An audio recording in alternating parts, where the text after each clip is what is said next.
All right, let's start. Do you have any questions?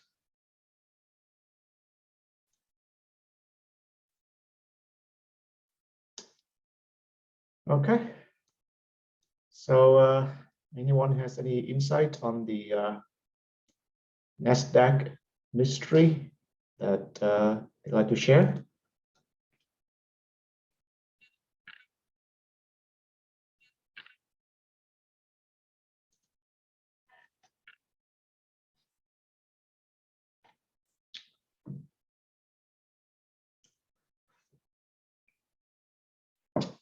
So, okay, fine. I suppose not. So, all right. So just a few thoughts, right, on that problem. So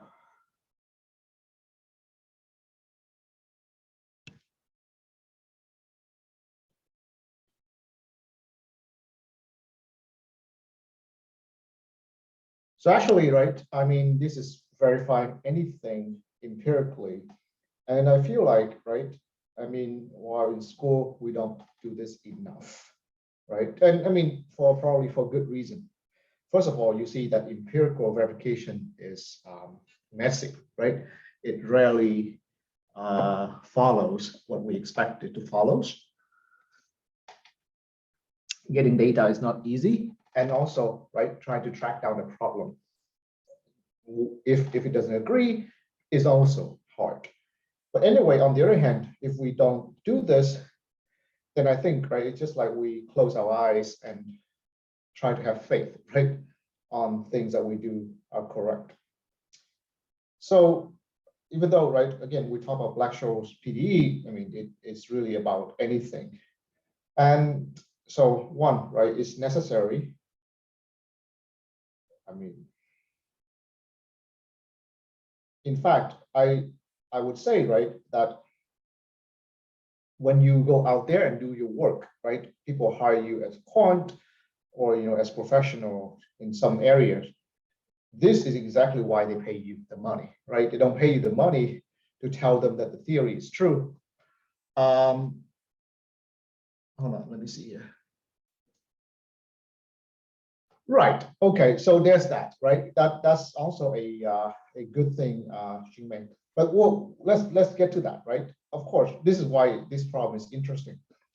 Okay. But anyway, I want to say, right, that I hope you all see that it's necessary, and no one may know the right answer. All right, including me and everyone else. But that doesn't mean that we should not explore. Right.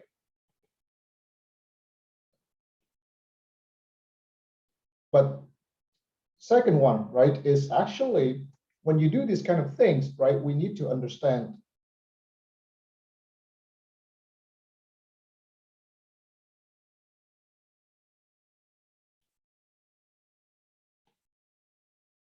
are the model assumptions satisfied, right? And actually, this is probably the place that we check the first, but also this is probably the place that, right, is very hard to answer because, is really tricky, right? And actually, you can almost always say that, nope, right? It's not going to be satisfied. Take your favorite linear regression, right? And you can take a look at any regression that is run. I doubt, right? Unless you artificially generate the data, that the linear regression model assumptions, right? Especially the normal noise and the equal variance and the independence, right? They're all satisfied, let's say perfectly. Okay. Does that mean that we stop using linear regression? No, we still use it. But there, right, is where exactly practice and theory are different, right? We have to make a call on when it's acceptable to use the model, meaning we can live with the error, and when we say that no, that's completely right, unacceptable, we just can't use it, right? And so here, right, exactly. So Jingmei was saying, right? Black-Scholes assumption. Now, first of all, right? If it's not satisfied, which I would completely agree, we would need to ask where and how severe. All right. So what do you think? And if it's not satisfied, right? And why do we learn Black-Scholes? I think I did say this at one point, right? But let's say that again.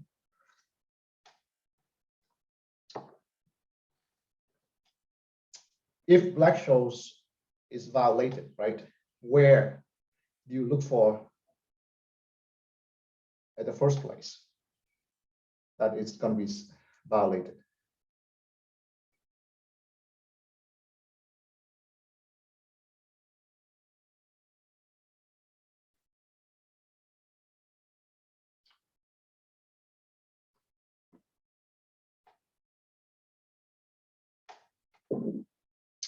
So you should know this too, right? The number one critique of Black-Scholes model is with constant sigma. That's number one.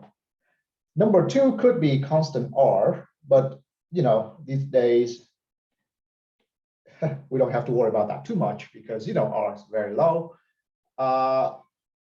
And I haven't seen this critique as much. Maybe the effect is mild. So this one is the number one critique. And again, right, you should know what people tend to do to fix this. So for sigma, right, they will fix it with the you know, stochastic volatility model or Heston. Some people may even do some fancy thing like regime switching, meaning they allow the sigma to be like a Markov chain, you know, that jump around different levels, right? Well, you know, whatever, right? These are all fancy, not fancy, but things that people can do. All right, so we would admit, right, these two. Now, so let's ask how severe in the case that we're looking at that these assumptions are violated. Also notice, right, I mean, I show you, right, the message from Dan Pujol, right? I don't think he questioned the Black-Scholes right away, right? Why is that? I mean, definitely he's a quant, right, in Wall Street, I mean, in JP for a while. And I mean, he did mention that Black-Scholes may not be satisfied, but when in the more later detail, I don't think he did mention that explicitly. Why?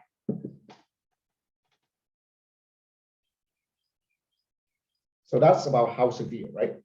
Again, like I said, right, no model will be applied perfectly out there, you know, even including Newtonian mechanics, right? Newtonian mechanics is as close as it gets to some, you know, physical model. But of course, it's not true, right? Because you need relativistic correction, but no one would really sensibly talk about that in real life because, you know, we can live with the error, right? So models are always violated. Just how bad? Okay. Now, again, of course, right? This question is also very, very hard to answer, right? Actually, the severity here actually maybe is also depend on time, right? If you are looking at the moment when the market is acting crazy, maybe right now, right? Who knows? Then actually this is pretty severe. And you look at when the market is calm, that is less, right? So that's hard to answer. It depends on the data and the time. So exactly, again, you have to look at the data to decide. But one thing that probably you can get away with is like this. In short time interval.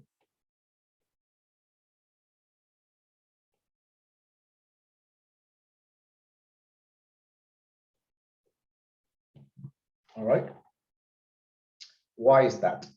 Because, right, so, you know, in place of constant sigma, right, in these models, what do?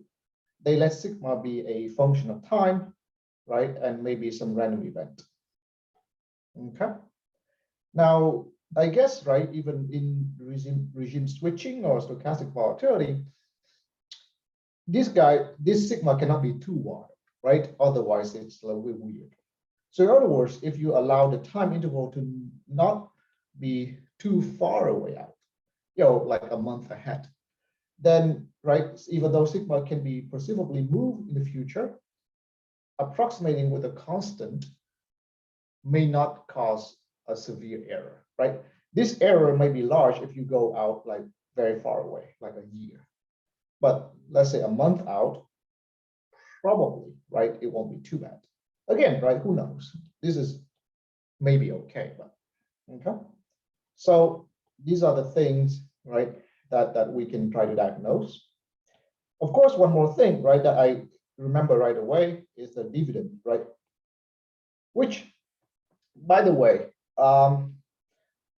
is actually not really about model. It could be, you can classify it here, but I would say something along the line of real life technicalities, right?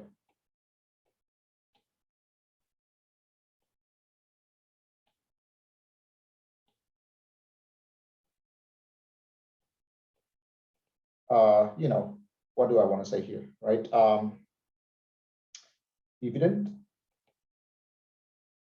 bid-ask spread, right? Which price do we quote?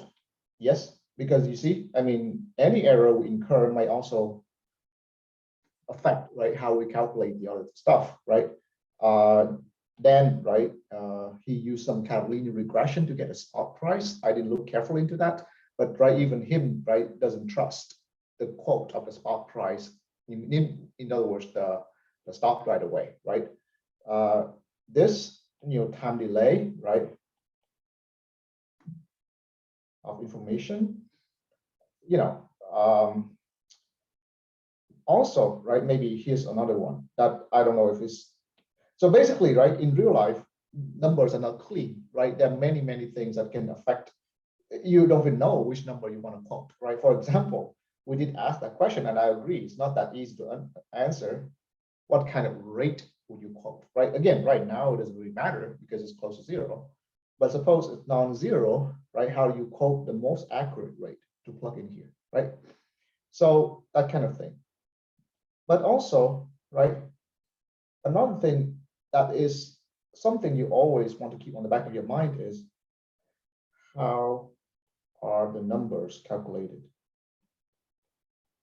In other words, right, just because we look at a number, or let's say quote, right? Let me put this like that, quote. Just because we look at a number, right, on a platform, doesn't mean that they do it the way we do, right? Even if the model assumption is good, doesn't mean that they would calculate it the same way as we do, right? There are many ways to approach the same quantity, okay? For example, right, I mean, it's first of all, it's obvious that the option price is not calculated by Black-Scholes, right? The option price is just quoted from the market data. But forget that, right? For example, let's say the implied vol, right? How do they calculate that? Do they use it, right, from our implied vol Black-Scholes, or they use some implied vol from a more sophisticated model?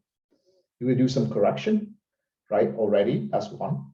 And we did some tests here, right? And we see that actually our implied vol is lower, right, than Yahoo Finance, if I remember correctly. So, right, first of all, there's that. Okay. And how about delta, gamma, and theta? All right, how do they calculate these? Do they, I can already see two ways to do that, right? If someone has access to live data, they can just do numerical differentiation, right? They can do numerical differentiation to calculate these guys. Now, for us, if we want to verify, right, the Black-Scholes PDE, then we are actually thinking of the Greek formula, right? So are these numerical differentiation or Greek formula? Now, and again, right, we had some, problems to try to verify this, right? And some of you seem to find it close, and some of you seem to find it not close, right? And these, right, actually should be obtained from the what do you call it, documentaries, or God, I forgot the term, but I guess any companies, any software, right, must have their own documents, right, where they explain how these numbers are calculated. Sometimes, right, it's hidden in a corner somewhere and no one really bothers to look at them. But, right, if you play around at this level, right, and if you really want to match something, right, I can see a quant do this all the time. The way you calculate things and the way your friend calculate things may not be the same thing. So you don't agree, okay? So that's that. The last part, right, is about, check, right? You just, sometimes, right, the more you do things, the more you can see how it works, right? So I think, right, the dividend hypothesis was discounted, right? Because I guess Yifei, right, checked that the dividend PDE doesn't help anything. And in fact, I think Apple doesn't pay dividend or something like that. Or Cesar, right, check, Google, and it doesn't pay dividend, and it still doesn't work. So that's out. And then Peugeot, right, did the same thing, but he had some suspicion on the gamma, right? He says that the gamma is far out. And so there, right, when you do this checking, what it shed light on, right, is that we can kind of nail down, right, where the problem is, right? So it, again, right, the question still remains that, is it worth it to look at this Black-Scholes PDE or not? I would say, right, I mean, then after we look at all this is much more interesting to understand, philosophically. But still, right, we need to understand where the problem comes from, right?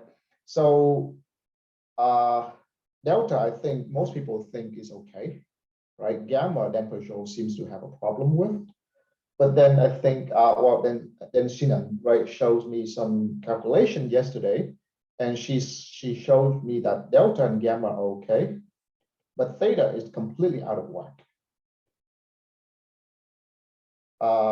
Theta, as quoted on NASDAQ, is something like this, right? And for Shinan's data, she got something like minus 7,000 or something. Was it right? Is that how I remember it? Okay, I guess I I throw an extra zero, but doesn't matter, right? That is right. Whenever you notice something like this, right, on a scale, right, it's not like 0.2 versus 0.3, right? It's something like this. Then you already noted that there is some issue, right, with how things are calculated, right? Clearly, this cannot be a calculation mistake. Also, right, the fact that delta and gamma are okay seems to point to Black-Scholes assumption is not violated severely. Agree? Because if it's violated severely, oh, forget this, right? So again, right, I think that Shinan's calculation is valuable because it seems to point to, who knows, maybe, gamma has problem too, right? But, and also, right, try to look at the structure of the equation. So you got V sub t, right, plus V sub x Rx, Rs, plus, right, 1/2 V sub xx sigma square S square, right, minus RV equal to 0. Now let's look at the players, right, and look at their contribution. Right? The delta is positive, we know that. The gamma is positive, we know that. R is approximately 0. Agreed? So if we have any hope to pull this guy to 0, guess who does most of the work? The theta, right? And if the theta is out of whack, well, you understand what I'm trying to say? So, and maybe, right? And also you can look at some more thing, how severe these are. Right now, right, R is close to 0. So actually this term probably is small, I don't know, right? You look. But this term, right, may not be small. Why? Because right now I think the market is volatile, right?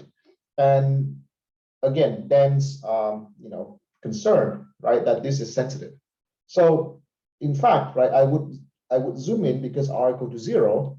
I would kind of neglect this too. Again, right, check my math on it. Maybe I cannot, but I think we can kind of neglect this too. And zoom in on this too, right? And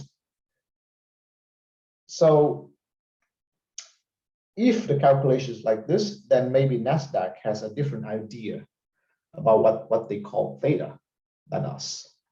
All right, because I can't believe that these two numbers are that much different. Okay, this is like a magnitude of difference.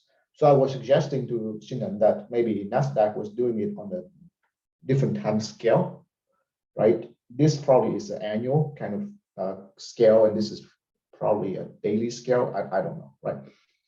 So, and also, right, if you want to check Dan's suspicion on this gamma being sensitive to the spot, what do you look at? Right, if you can also, right, because if the gamma is sensitive to the spot price, then you probably have not much confidence, right, on what kind of gamma you achieve, right? But at least, first of all, how do you get a feel on that? How sensitive is gamma to the spot price? How do we do that?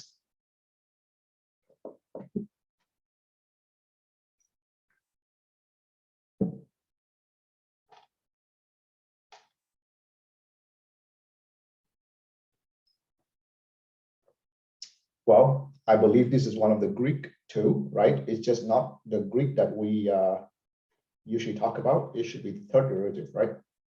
Because that would be the derivative of the gamma with respect to the stock. This definitely has a name, right? You can check on the list.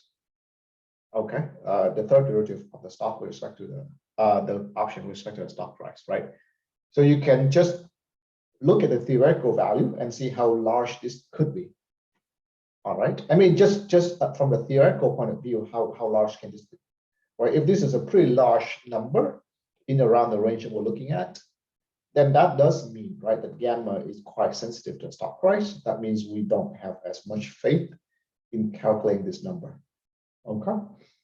So all in all, right, these are the exercises that I want you to think about when you go through, right, this question, and or in fact any question, right, that has to do with checking the theory empirical. Okay, again, like I said, is sometimes is the thing that people try to avoid the most while they're in school, because it's right, has no clear answer, right, it has no clear direction. Is almost like detective work, right? You have to, you can call it research if you want. Not that bad, right? On the other hand, though, right, do keep in mind that where you're going, right, working for a company, whatever, I think, right, this is exactly what people pay you for, right? So you gotta train yourself on this, right? The more you do it, the more comfortable you are with investigating and with asking, right? And you also will know the right question to ask. Yes, it's almost like fixing a car, right? You fix enough cars, I guess you will look at a car, you know, right, where to look at first, etc. Okay. So all in all, right, if this is 0, great. If it's not, who cares, right? It's not the end of the world, but we want to know why, and at least we want to have some explanation. Okay, and that's what I'm looking for question 5. Any question?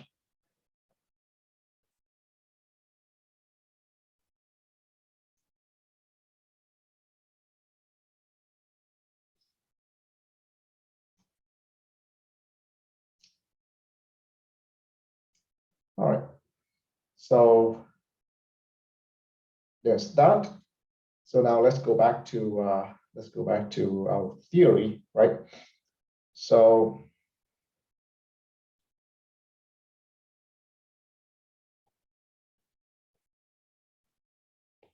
now, last time we were discussing, right, the idea of Greek neutral portfolio, right?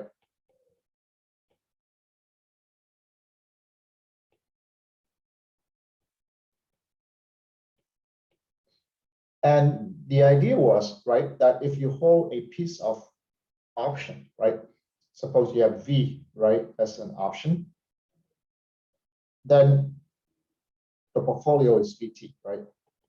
Then you're exposed to, right, you know, all the risk, right, of, right, the parameters changing. Especially, right, the stock. So you could kind of reasonably say that the parameters won't change so much, right? The volatility won't change anytime soon, but the stock price, right, definitely will change. So at the very least, you should immunize yourself, right, against a change in the stock price, right? And we discussed how we do that. So you want to, right, say, have a delta neutral portfolio. So in other words, right, you would, let's say, have a portfolio. So this is the equation, right? This is your portfolio, where you want to hold, right, X share of the stock, where X is some unknown quantity, right? What do you want? You want it to be delta neutral. So you want to do this to be equal to 0. Of course, right, this becomes delta at time t, right, plus X is equal to 0. So X is minus delta. So if delta is negative, sorry, if delta is positive, then you short, right, some amount of stock. If delta is negative, then you long, right, some amount of stock, like the put. Now, so the problem, right, so, or, you know, I don't want to call this problem, but actually you should know what it is that, right, this only holds, right, for a short time window, right? What's the reason?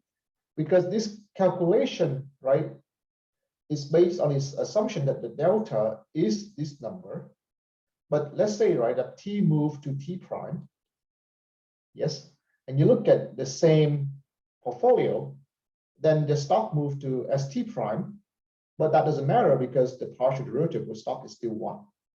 On the other hand, right, this will be delta t prime, right? So in other words, I mean, if t moves to t prime, then you're looking at this, right, plus x as t prime, let's say, right? But this will be delta t prime, and this is still x, right, which is delta t, and, you know, sorry, minus, right? And that won't be 0, right, because delta has moved. So you need to rebalance, right? And which is fine. Rebalancing is fine, right? And in fact, right, this is exactly what the whole point of delta hedging, right? People would hedge the portfolio for 1 day, and the next day, right, they would need to rebalance, right, the portfolio and do the hedge again, right? I would imagine that exactly something like this is the job of the trader, right? At least part of the job. It's not the whole job, but, you know, if they need to hedge some portfolio, then they need to find some asset, right, to balance their portfolio on day to day, right? If you can do it once and you can forget about it, then I think the trader probably won't have jobs. I mean, like, sure, you might think of a trader as trying to make trade that they make money, that kind of thing. That could be true, but I feel like, right, a trader's job can also involve mundane things like, you know, risk management, right? Because if any trader who doesn't do risk management, I think they won't be in the game, right, in a long time, in the long run. Okay, so this is fun, but again, right here, this is where theory and practice may diverge, because rebalance, right, in theory is fine. You just rebalance, right? In fact, right, Cesar showed you last time that in an ideal world, if you keep doing this, right, meaning you keep holding, negative delta, right, of the stock, you would perfectly hedge the portfolio, the option payment in the end. Okay, but that means that you have to keep rebalancing an infinite amount of time. Okay, so it holds in theory, but in practice, you run into the problem of transaction cost, right? And by the way, transaction cost doesn't have to be anything fancy. You have seen it before, the bid-ask spread, right? Because you can look at, right, the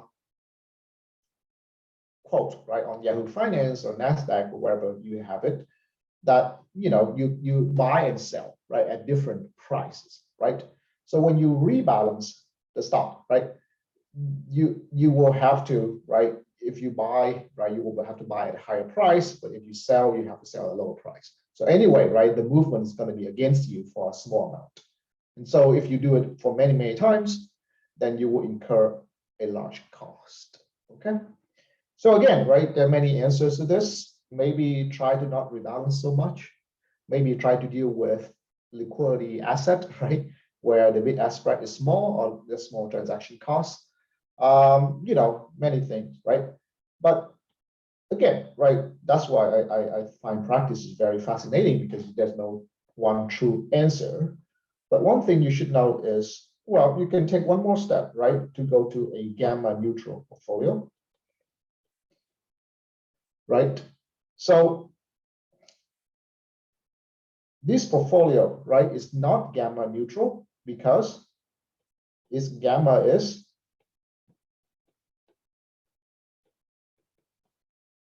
just the gamma, right, of the option, because the second derivative on the stock is equal to 0.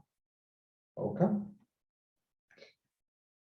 This also suggests, right, you cannot use things like stock or forward contract to change the gamma, right, of the option of the portfolio. Why? Because, right, the stock or the forward contract, right, has linear payoff. Therefore, right, it has no convexity. So, it's going to be 0 when you look at the convexity, right? So to play around with the gamma neutral, oh, by the way, right, maybe let me backtrack. Why do you want gamma neutral, right? Gamma, what is gamma, right? Of course, gamma is a second derivative, but for this current discussion, the way gamma is relevant is gamma is the change, right, of the delta with respect to the stock. And so that exactly, right, is the issue here, right?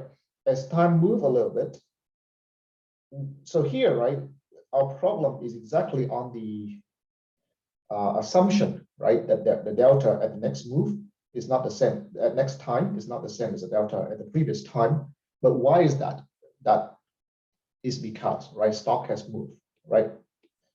So if stock has not moved, it's not that stock has not moved, stock has moved, but the change in the delta, right, is 0 or very close to 0, then, right, we can approximately say that these guys are approximately equal, approximately 0. Okay, so that's exactly why we want a gamma neutral. So that delta does not move dramatically, even when the stock has moved, right? But if you want to go that route, then you cannot, right, use stock or forward contract. You have to use another option that has convexity. So if you have a call, you might want to use another call with a different strike, or you want to use a put, right? Something that would have non-zero gamma, right? So here may be something like this, right? So you have V1 and then some V2, right? So actually you will have a system to solve, right? So by the way, right, the moment you throw in V2, right, you will mess with the with the delta calculation from above, right? Because V2 itself will have some non-zero delta. So you need to recalculate this as well, right? So you need a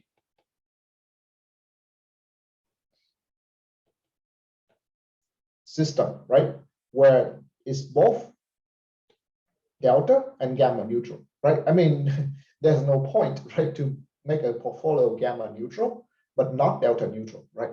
So you want both, okay? And you solve this system, right? And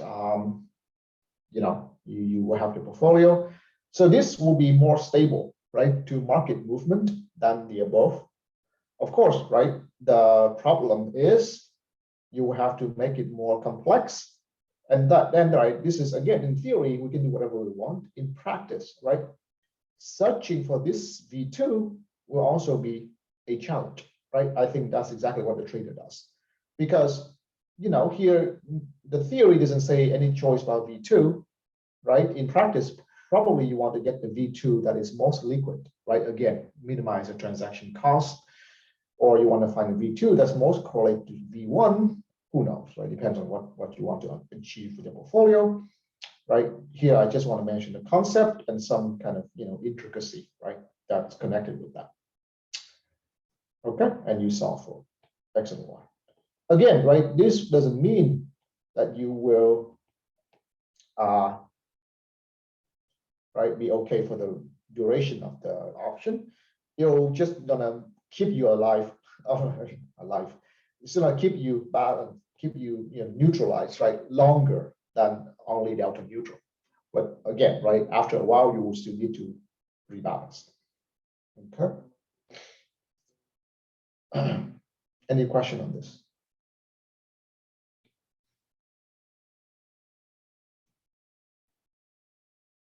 Okay. So the next thing then, right, is the last thing, I guess, to mention about this is, I guess, something I would want to say naturally, right? Neutral.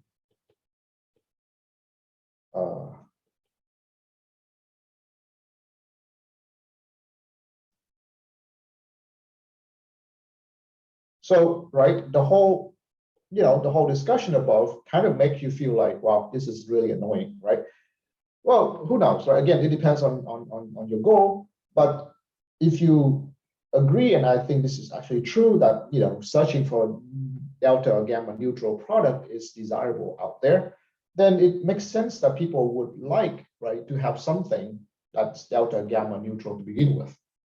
And what is that?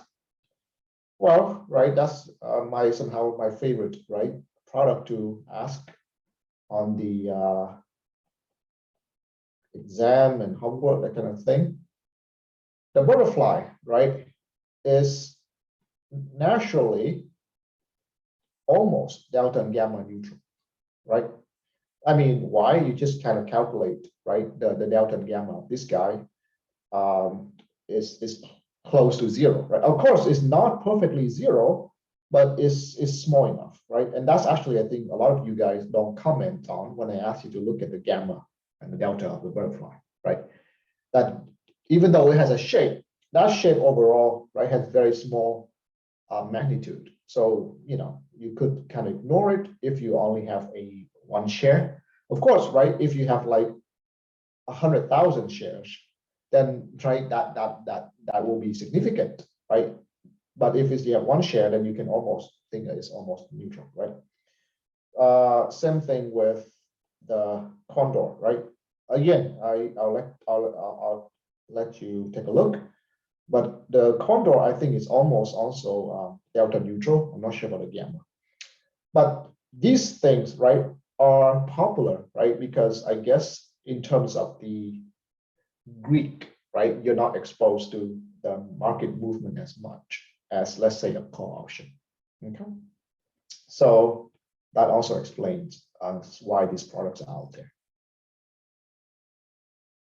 So in terms of the question, right, on the homework, how to make a butterfly, delta gamma neutral. Well, you can, solve this equation and, just report whatever number they are, however small. That's one way. Another, right, is that, well, you can argue that it's almost there, So for some practical purpose, if you only have one share, you don't care. That's also okay, right? But of course, the first question, the first way to answer is always precise. The second is, dependent on, right, how close to zero, right, these guys really are, and what's your tolerance on the error, that kind of thing. Okay. Any question?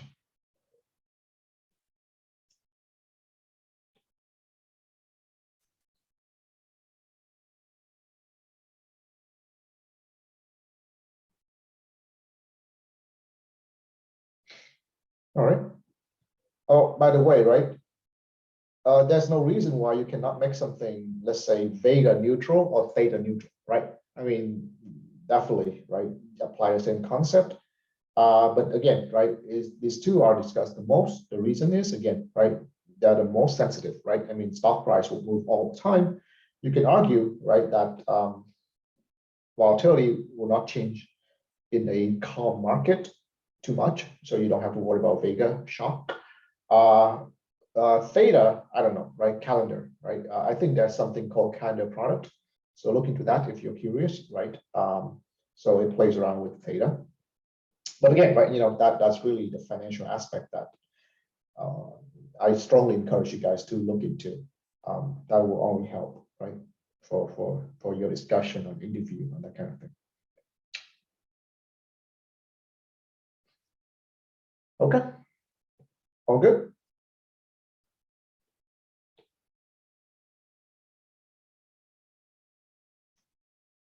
All right.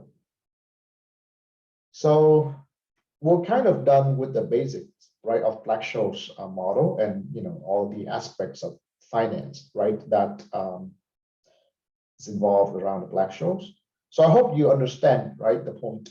The point is you must master the math, and also you must master the finance, and most importantly, you must see how the math and the finance are connected. Okay, that's where you are valuable, right? I mean, you definitely need to know the math, because if people ask you about Black-Scholes and something like that, you cannot write down the math, you're done, right? But if you know the math and you don't know the finance, I don't think you will go very far either, right? And also it's because people use it, right? I think number one complaint of someone, right, from Wall Street for some students from our program, for example, is that the students have no connection, right, to the market.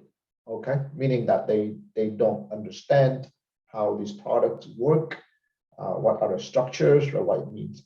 Well, so I understand, right? I mean, it's hard to train for those while you're in school. On the other hand, being aware of that, right, you can read up on, let's say John Hall, right, or think about them, right, or play around with them, right? I try to encourage you as much as I can, but I'm also not a practitioner, so my expertise on that is also limited. But I do know, right, that definitely you need to master this, okay, to be more competitive out there in the market. All right. So going forward, okay, there are some directions. The first one is to extend the Black-Scholes model to include jumps.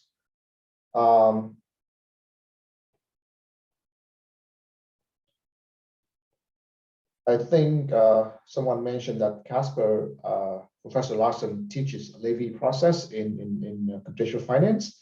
So that's actually exactly the general structure of Levy process, or it's Poisson plus Brownian motion. So it's Levy process. I find it's very, very nice, very beautiful mathematically, but I find that people don't quite use this so much in practice. Maybe I'm wrong, but I think the extension to include jumps are not very popular. So I will try to I will do this at the end if we have time. All right, but for now I'll skip this. It's also easy, right? You will learn something from Professor Larson's class already, and you can read up on yourself by yourself, right? So I'll skip this for now. Okay. I'll go straight to the exotic options. And after exotic option, we'll talk about the American option and foreign exchange. Okay, and then if we have time, we'll pick up this. The reason is, right, these kind of highlight more about the structure of the product and how you think about the structure, right, rather than just extend the model in some nice way. Okay, so we'll look at exotic options right now. And so first of all, right, what are they? So basically exotic, right, is another name for something like path-dependent options. Okay, and presumably, I think I don't know, as long as it's path-dependent, right, you can think of many weird ways to define it.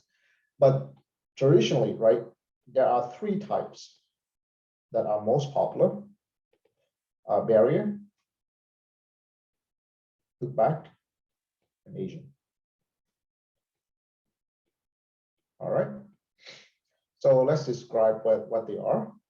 So the barrier option perceivably can have all combinations, but most popular, I guess, or most sensible is the up and out. Or you can have, so okay. So first of all, what's the combinations of barrier? So up, down, all right, and in, out, okay, in and out, like a burger joint. So basically, right, you kind of pick a combination, right, up and in, up and out, down and in, down and out, right? Also, then you have call or put. But some combination doesn't make sense financially, I think. All right, you can combine them however you want. Mathematically, who cares? But some combination doesn't make sense. So for example, right, let me demonstrate, for example, up and out, call, right? So what does that mean? And I think most of you have seen this already, right? That you have a barrier, right? L like this. You have a stock, right? That basically, right, during the lifespan, if the stock ever, right, cross the barrier, then, right, at the end, you get paid zero, right? So if it takes another path and does like this, right, then you get VT to be ST minus K plus, right? Okay, so that's what it means to be up and out. Meaning, right, if you ever cross the barrier before the expiration, then your option expires worthless, right? So in a similar way, right, but in sort of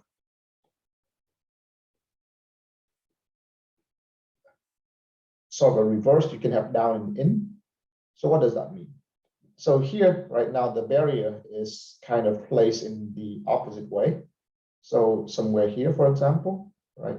So here's L. So you have your stock, right? So basically, if your stock is very happy staying above the barrier all the time, then VT will be zero, right? So for this kind of down and in, you must dip below the barrier at some point. Then you get paid at the end ST minus K plus. All right, so you must cross. So here, right, crossing is bad for you, right? Because if you cross, your option expires worthless. Here, right, crossing is good for you. You gotta cross it, right, before you get paid. If you never cross, you get zero. Okay, and the same logic will apply for the put. All right, so I hope this is this is pretty clear. I don't need to elaborate on this so much. The only thing, right, that maybe is worth discussing is,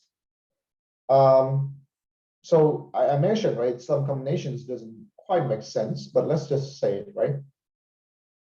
Do we want, let's say, up and in call? And do we want down and out call? I mean, sorry, right? One is not the right word, but compare these things and see why or why not we would, right? So first of all, why do people want barrier option to begin with? Why do people want barrier option?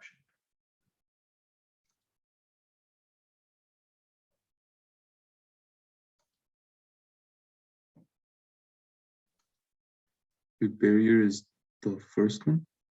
Say what? Barrier is the first one that you showed? I hear the word first. First what, Karim? I'm sorry, barrier is the first example that you showed, the up and out? Both are barriers. Okay. So, okay, so here, first of all, right, barrier can be, so barrier basically is some level, right, you draw in the contract, right, is included. So basically, L is specified in the contract that, and then, right, you specify the behavior, right? So if you specify up and out, then basically, if you ever cross that barrier, up, then you expire worthless. Doesn't matter protocol, right? If you're in, up and in, or they're down in, right? So this describes the direction, and this describes the the value, right?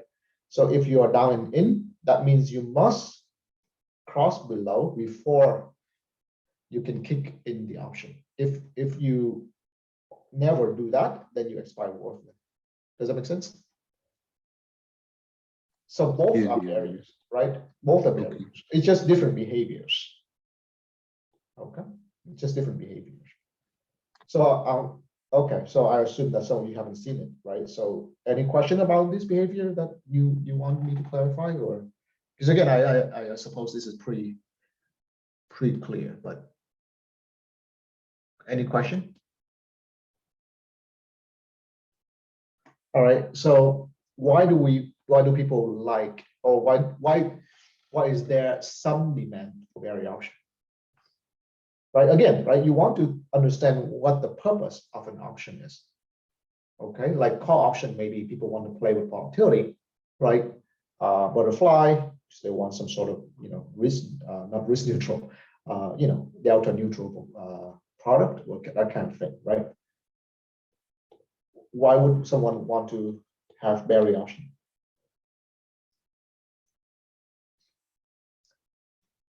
Right, that's true. You already say it, right? The option. So Jingmei is actually go further, and she says that the barrier option. Yeah, right. Exactly. So first, right, to limit the exposure, then, right, because you limit the exposure, you will have a smaller price to pay. Right? Why is the risk limited in the barrier option? And risk to whom, right?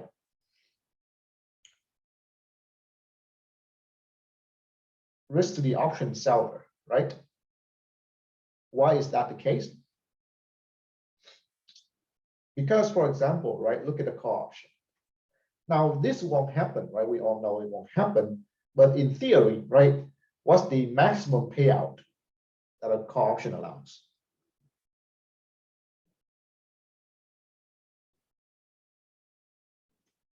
In theory, the maximum amount that the option payout allows is payoff. Yeah, infinite, right? Of course, not going to happen, but who knows, right? With the market being very volatile, basically it says that it can swing up very far, and the option seller, right, is in for a lot of payment, right? On the other hand, right, with an up and out call, there's a clear cap, right, on how much the payout would be, namely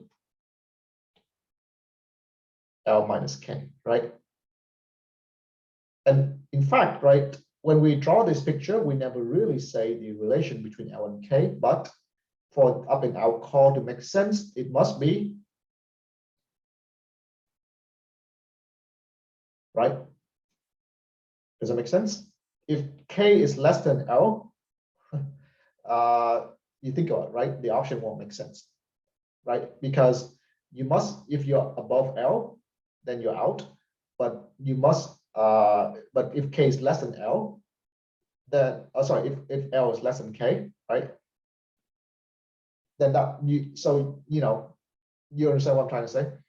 You must, if you're above L, you're out, but you want to be above K so you can get some payment, right? So this definitely is nonsense, right? But things like that you want to think about, right? When you look at a product, so you have a sense of what these parameters must be placed, right? So they can make sense. You understand? So on the other hand, right, what what's the point of down and in? Why would a down and in make sense? Down in call.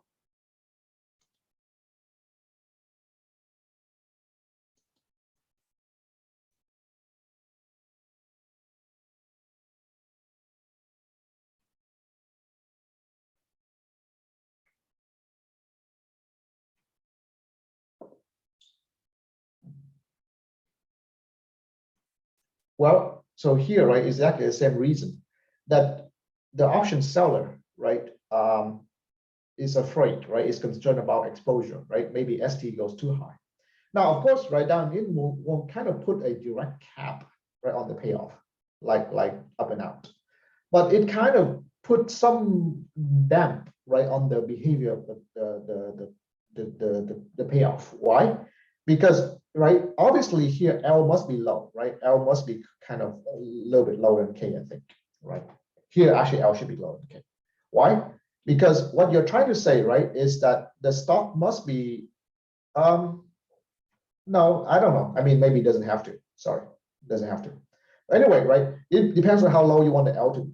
But what you're saying is the stock, right, must be a little bit low enough for your tolerance, you being this option seller, right? The justification, right, is that if it is a little bit low, then it won't have too much time, right, to pick up. Or if it were to pick up, it won't pick up too far above.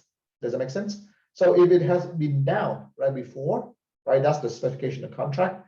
The logic, right, is that if it has been down, then the time it's spent going up, right, will be less. So you kind of put a restraint on it, right? So it's a more like an indirect restraint on the payment, on the payoff, while this is a direct restraint on the payoff. Does that make sense?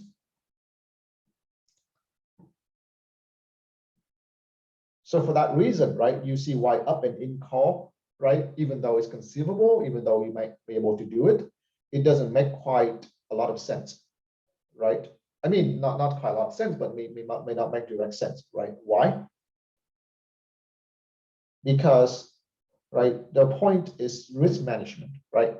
So you want to cap the payoff here, but up and in means, right, you say that you gotta have a lot of, right, you gotta reach high enough before you're in for the call, which is probably, again, right, who knows why you write that crazy option, but it definitely is not for risk management or risk limitation, right, in the sense of an out.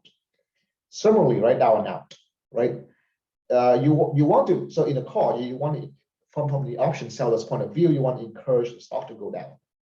But if it's down, then it's out. Then what's the point, right? Then you're not selling anything, right? So again, I'm not trying to say that this logically won't make sense.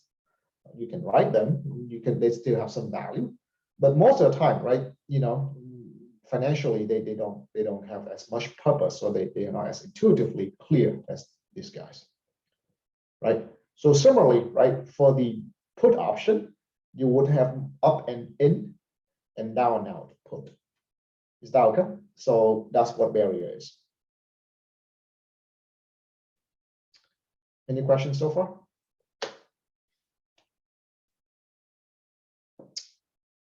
Okay. I'll be right back. Okay, give me a minute.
All right.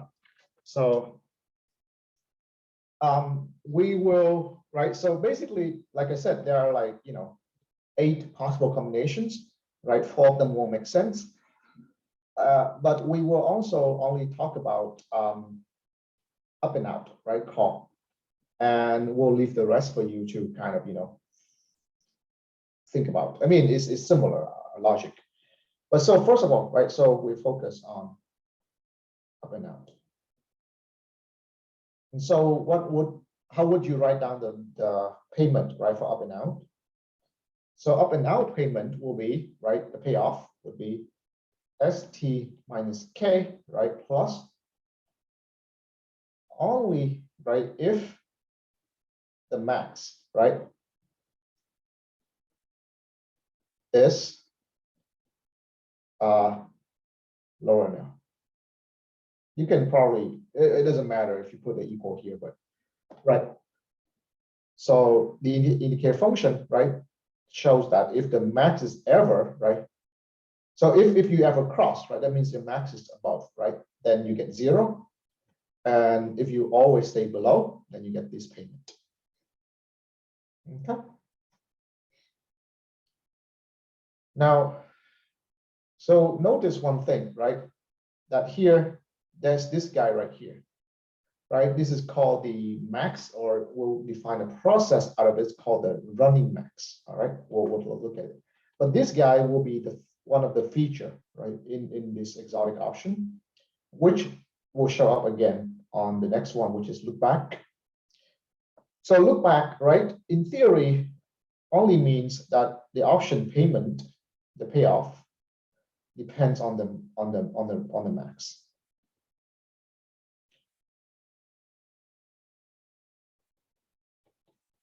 Right, like that. And then you can do whatever you want. But I think, so first of all, right, for example, you can have just a vanilla look back, I guess, like this, right? So you just get paid the max of the stock, right? But I think maybe this is, I won't say popular, but this maybe also makes sense and maybe possible and maybe makes, yeah, anyway, right? So I don't know, look back call or something like that. Why is that, right? I mean, this is, understandable, but here, right, exactly, I guess makes more financial sense in the sense that, right, it's like a call, right? It's like a call. But in contrast to a call, right, where the payoff depend only on, right, the stock price at the last moment, here, right, it allows you to look at the whole, right, path and, right, pick out the max as their payment, right? So in other words, right, this is a bet, or, right, yeah, it's a bet on the behavior of the stock over the entire history, right? As long as it goes up sometime in the entire duration, then, right, you get paid, right, according to that. So I hope it's clear, right, that something like this will be more expensive, right, than a call option, because you definitely get paid more, right, than a vanilla call. But also, right, so that you want to understand the spirit of it, which is, right, betting on the entire history, but betting on the, right, the max value on that history. Okay. So anyway, right, the key is this guy, right? You can combine this guy in whatever function you want. I think this probably makes sense the most. I'm not sure about put. Probably you can do put too. I think it seems to be more intuitive in the call. Yes, it does. It does. Yes, because the American option allows you to only put 1 point, right? And that has to be a stopping time. Yeah, we'll look at that, but yeah, it's more expensive than the call. In fact, we'll get there, right? We're not at the call, but one very famous thing about American call is what? What should you know about American call? Stopping times. No, even more important than that.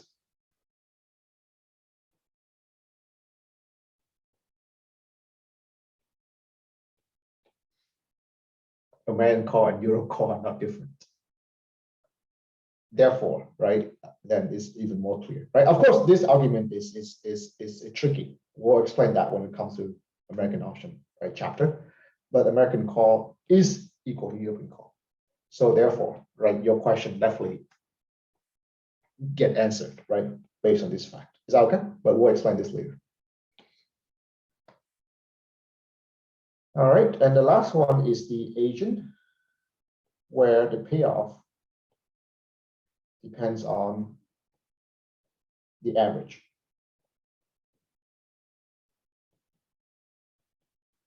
All right, the payoff depends on the average. So, so again, right, in terms of process, right, this is just a normalization, right? It really is the integral, right, is the player. But you know, the integral by itself may not make financial sense, right? So you take the average to dampen it. But again, right, so you could have a vanilla average like this, which is fine. But you can have the agent call. I'm pretty sure this is a name. This is called the agent call. So, right, and you actually for the agent, right, you can have agent put. That makes perfect sense too, right? So basically, right, you understand the point of the product, right?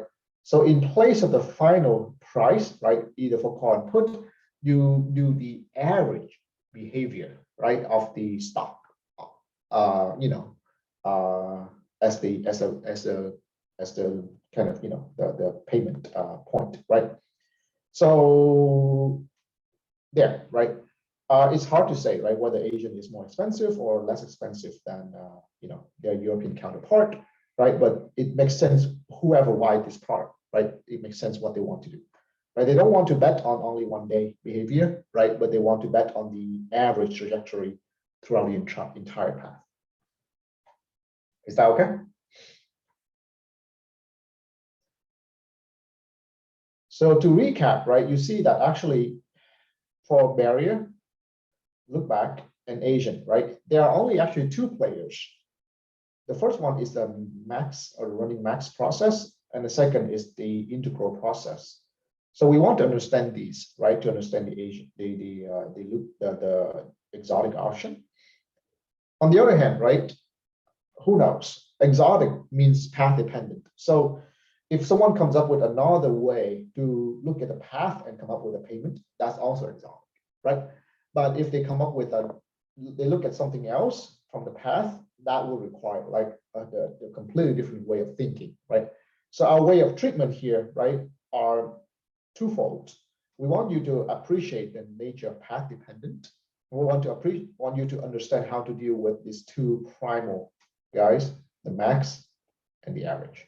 Okay, but that's not right the end of the story. Okay, there could be more. Who knows? But so things to keep in mind, right?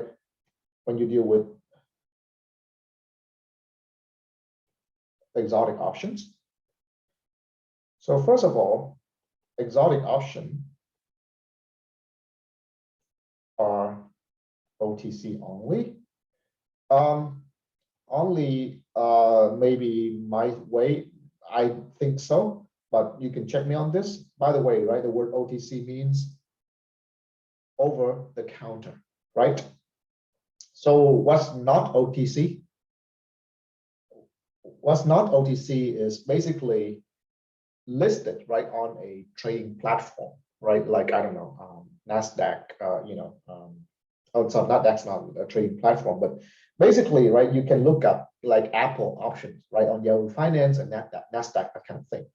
You will not be able to look up, let's say, Asian call on Apple, right, on Yahoo Finance. Does that make sense? Basically, because they're not that popular, right? Not many people trade them, so it's not listed on any kind of, you know, trading platform. All right. So basically, back to, right, why we do what we do, the activity of pricing, right? Exactly, something like this may justify, right, the pricing model. Why? Because there's no market for them, right? OTC, over the counter, basically means that someone come to you, they come to the bank, right? They want to buy some product and the bank sell them, but over the counter, meaning that this is only two-party dealing, right? There's no clearinghouse in between, or there's no real market out there that does this kind of thing, right? So the exotic options is really probably one of the place where, right, the pricing activity, as in like coming up with the price, right, makes sense. Okay. So basically, again, right, you won't find exotic option quote, right? So maybe you guys can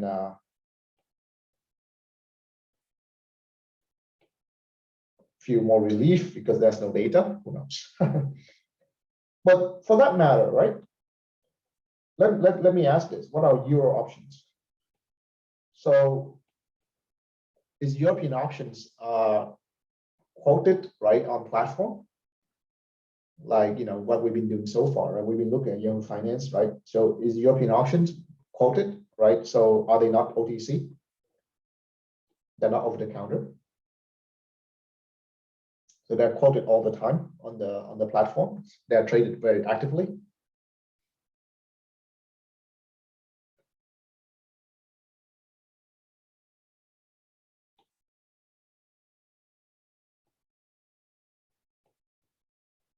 So maybe instead of doing only, and maybe let me do mostly. I think the word is only, but mostly will cover my insurance. But so you won't see your European options on the trading platform, right? Quoted. So why is it that we keep looking at Yahoo Finance when we did the exercise before? Is that wrong? We've been looking at the wrong thing, because right, these European options are only traded over the counter. No one lists them their price. Again, right, that means that there's not much demand for your European options. That's what it means.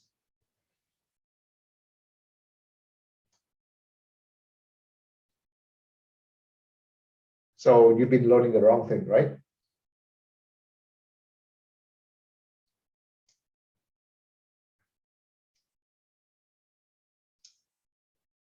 Well, this is the lifesaver, right? Or this is the reason why you've not been doing the wrong thing.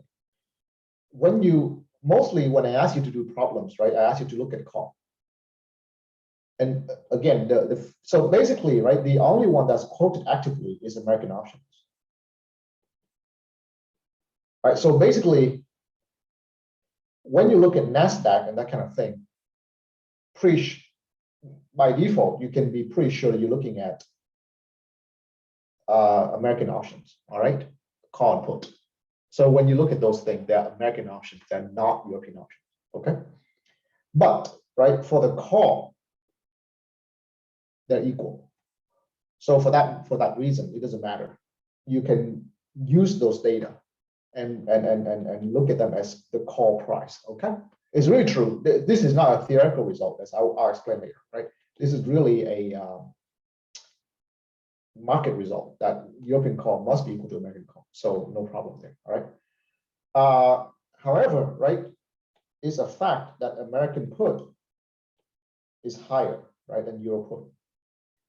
So this might have some impact on some of you who use the replicating portfolio with call and put, like for, let's say, for the Condor or something, right?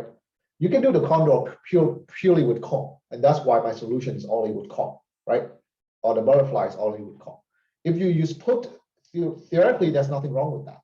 But when you quote the market price for it, then because you only have access to American prices, you'll be off, all right? If you look at like the replicating portfolio, if you use a put price, is that okay? Is that okay? So, right, that's one thing to keep in mind, that when you're looking at these prices, right, they are American prices, all right? The rest are not actively traded. Okay. Second, exotic options price are quite hard to find analytically. Sometimes not possible. Again, right? I would put a question mark here because when I have to say something not possible, who knows, right? Some clever chap might come around and say, well, here's the formula. But meaning like not possible so far, as far as I know. And you will appreciate this, right? So my analytical price, right? I mean like a Black-Scholes formula, right? In fact, we'll have a formula for barrier, look back.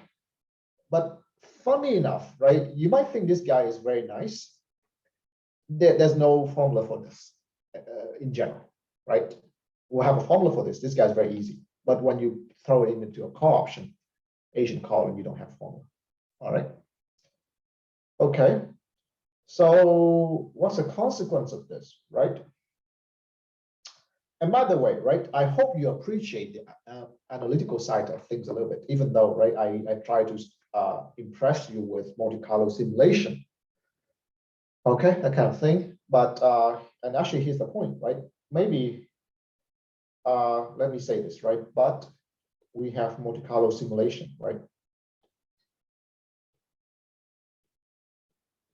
So why worry?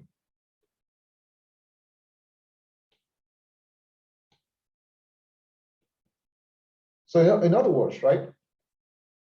Let's ask you this, and I'll let you play around with this for a little bit.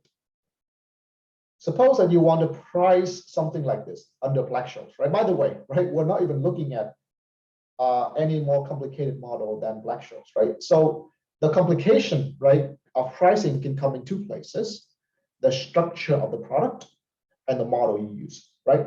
So we always use the simplest model possible, which is Black-Scholes, right? Which is decent enough. But let's just talk about the structure, right? Suppose I ask you to price this using Black-Scholes, right? How would you do it? Again, right? Of course, any tools you want, right? Can you come up with at least a pricing scheme?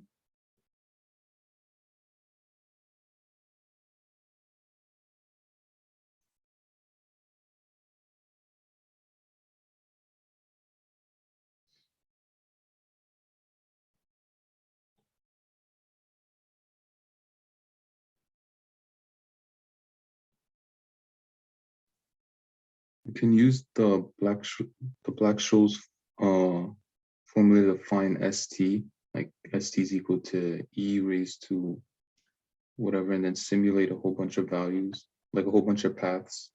Yeah, you want to be careful, right? There, you don't want to do ST by itself. You want to simulate a whole bunch of Brownian motion paths to begin with, right? This is where, if you're not careful on how you simulate your path, you may run into trouble, right? If you simulate the ST with independent noise, then you won't be right? So you need to simulate a bunch of Brownian motion path, right? From which you get the ST path, right?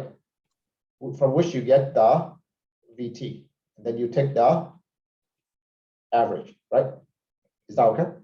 But right, don't jump to this right away, okay? Without having gone through the path to begin with. But that's, at least roughly, this is a scheme.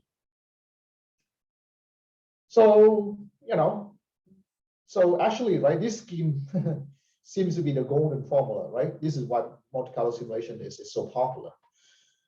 Actually, it doesn't really matter what model you use as well. You can use a lot more fancy model as long as you know how to do this connection, you're fine. So what's the big deal? Like I said, right? Why worry? Right? This scheme actually takes care of any option you want. Right? Why worry?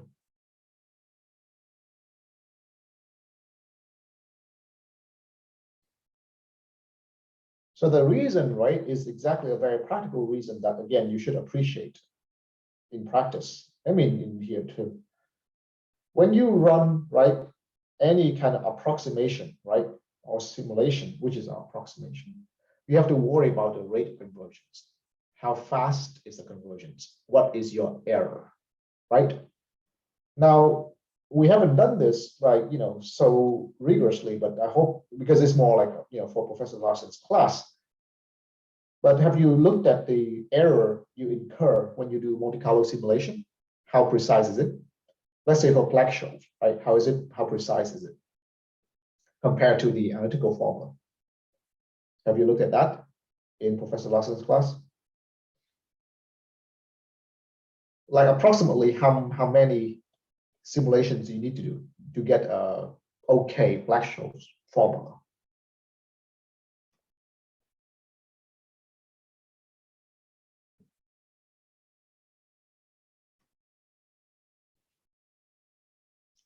Okay, if not, maybe ask him, or maybe think about it, because that's something you want to know. The error is 1/n, right? It decays quite slowly. So I would say usually you want at least 10,000 simulations to get a decent Black-Scholes approximation. That's Black-Scholes, by the way. That's European, right? When you do the path simulation, what else? When you do the path simulation, you will have the discretization error. And these add up because you will have to do a lot of paths. All right. So not only you have the 1/n error, you also have the discretization error.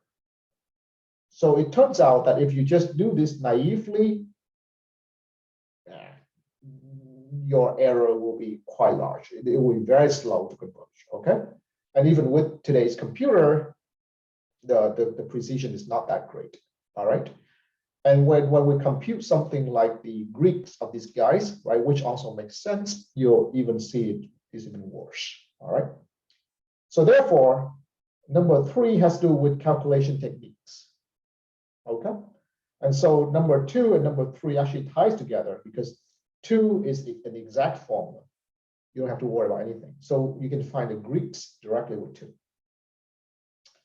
Anyway, I do realize I went over time, so we'll go back to here, right, after a break. So, right, next week is spring break, so enjoy your vacation. Right, stay safe. I'll see you in a week. Thank you, Professor. Yep, thanks.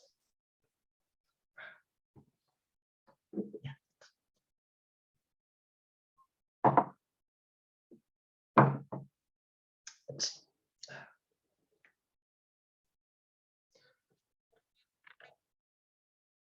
To what?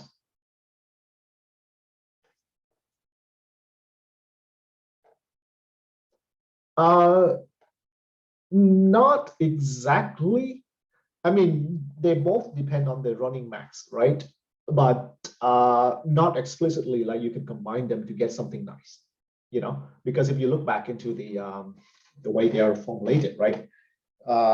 They lie mathematically on 2 different places. That's all. I mean, I know what you're talking about. The relation is how we will approach them, but it's not about financially you can combine them in any way. For example, right? You see here, this is on the payoff level, right? This is on the indicator level. These guys don't combine. You understand what I'm trying to say? So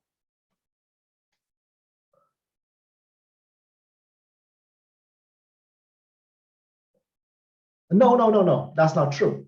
Because if this is L, then the payoff is L, but the barrier will kill you, right? So the barrier is an on and off switch. It's not about a payment, understand?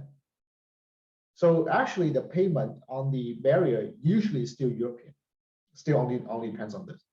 It corrects for it with the indicator. The look back influence the payoff. So financially, they do different things. Do you understand what I'm trying to say?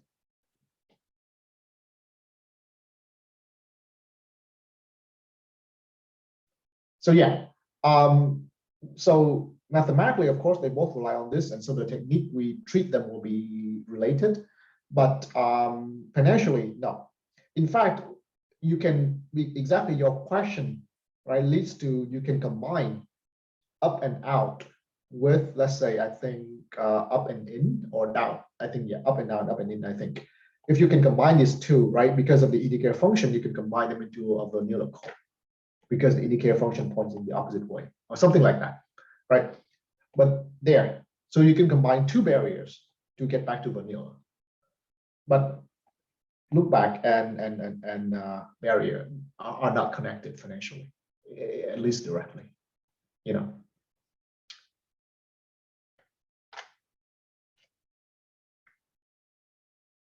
Sure, yeah. All right, I'll see you in 1 week.